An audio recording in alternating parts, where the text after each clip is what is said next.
Good afternoon, everyone. So we're done discussing Simplex method in solving maximization problem. So as mentioned in the previous lecture, during the minimization, I'll introduce the other inequality signs. So the steps in solving LP models through simplex minimization problems are the following. So the same thing as with maximization, you're going to formulate first the LP model and then set up the inequalities describing the problem constraint. So if you still remember in maximization, we use less than or equal to sign. So you just add slacks, the same thing in minimization. So if the sign is equal, then you have to add artificial variable. And if it is greater than or equal to, you have to subtract slacks and artificial. So later on, I'll be discussing what's this artificial variable. The slacks you already know during the maximization. And then you have to write down the equalities in simplex tableau. Determine the optimal column by choosing the highest negative. In maximization, it's the highest positive. And then you have to determine the replaced row. Replaced row formula is still the same. You have to get the smallest positive quotient. And then compute the values of the remaining row and replaced row. So if all the values in Cj minus Cj are positive or 0, then the optimal column is obtained. So it's the other way around in maximization if all are negative or 0.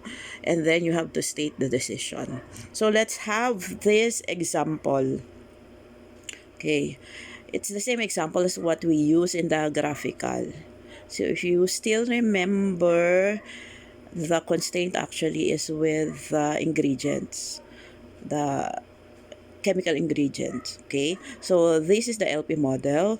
Your objective function is to minimize the value of 3x1 plus 8x2 subject to the following constraints. So we have x1 plus x2 is equal to 200, while x1 is less than or equal to 80, and the other one is x2 is greater than or equal to 60. And then the non-negativity constraint, which is x1 and x2 should be greater than or equal to 0.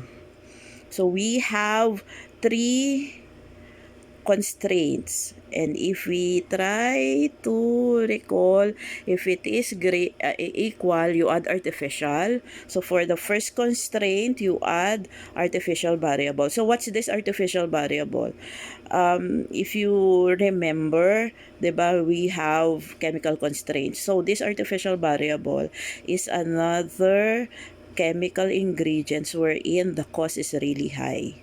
So we're going to assume that the cost is really high. So later on during the computation, I'll tell you how are you going to do it. And then the second one is less than or equal to, so we add slacks. And then if it is greater than or equal to, we subtract slacks and add artificial. That's why in the new final form of the objective function, if we try to look at the constraints, the first constraint we add artificial, the second we add slacks, and the third constraint we subtract slacks and add artificial. So for the objective function, we added an artificial variable and also 2 slacks. Okay, so we have 2 artificial variables and 2 slacks. So for the non-negativity, all the artificial slacks and the variables that we have should be greater than or equal to 0. So if you try to look at the artificial variable, it has a cost of m. So what is this m? Later on, I'll explain it. So we write now the first tableau. For the first tableau, all those variables in the 3 constraints that we have that are positive should be wrote down in the product mix. So if we try to look at the 3 constraints that we have positive A1, positive S2, and positive A2. We don't write down negative S2. Again, the number of variables initially that you're going to write down depends on the number of constraints that you have. So again, the positive value, that's the only thing that we're going to write in the initial tableau. So A1, S1, and A2.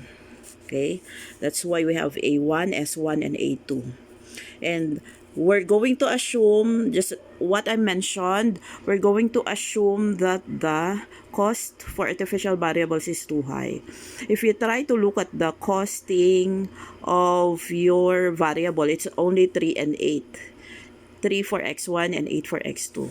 So you assume any value for a1 as long as it is much higher than the cost that you have in the problem. So here we assume that A1 is 1,000. It can be 10,000, it can be 100 as long as it is much higher than the initial cost that you have. So the same thing, you have to write down all the given and then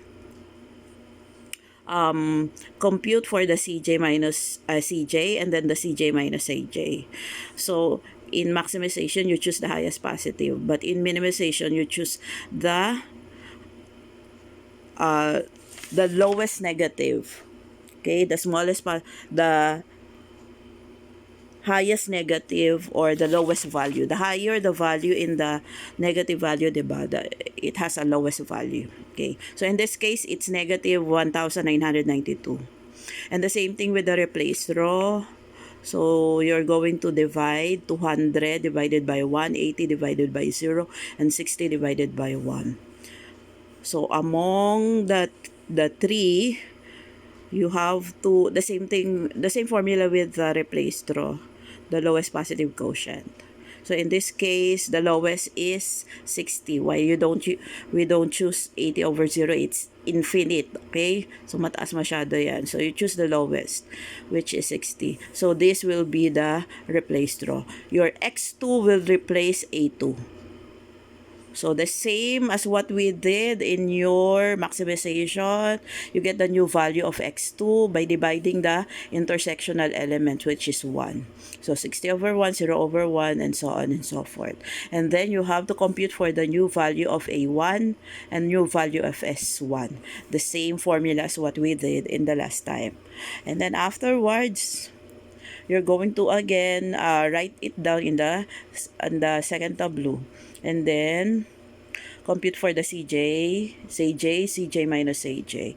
As long as there's a negative value, you don't stop. So again, the same formula as what you did. The highest negatives, CJ minus AJ, or the lowest value for the negative value is negative 997. So this will become your optimal column. And then you get the value again for the replaced row.